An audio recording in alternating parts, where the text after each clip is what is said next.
બુલેટિનમાં આગળ વાત કરીએ તો ગુજરાત વિધાનસભામાં નાણામંત્રી કનુ દેસાઈ 20 ફેબ્રુઆરીએ 2025-26 નું બજેટ રજૂ કરશે। ચાલુ વર્ષે કુલ 3,32,465 કરોડનું બજેટ રજૂ કર્યું હતું।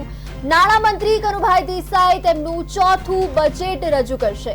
ગુજરાતમાં બજેટ રજૂ કરવાનો ઇતિહાસ પણ રસપ્રદ છે। મહારાષ્ટ્રથી ગુજરાત છૂટું પડ્યા પછી ગુજરાતનું પહેલું બજેટ ડોક્ટર જીવરાજ મહેતાએ રજૂ કર્યું હતું। ગુજરાતનું પહેલું બજેટ 115 કરોડ રૂપિયાનું હતું, જેમાં ખાદ્યાન્નનું બજેટ 3 કરોડ 87 લાખ રૂપિયા હતું। છેલ્લા 6 દાયકામાં ગુજરાતની પ્રગતિની સાથે ગુજરાતનું બજેટ પણ વધ્યું છે। અગાઉના સમયમાં એક પૈસાનો હિસાબ બજેટમાં હતો।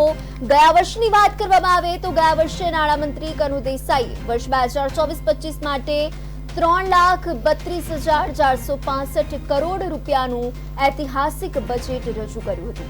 પૂર્વ નાણામંત્રી તરીકે વજુભાઈ વાળાએ પણ સતત 18 વખત રાજ્યનું બજેટ રજૂ કર્યું હતું।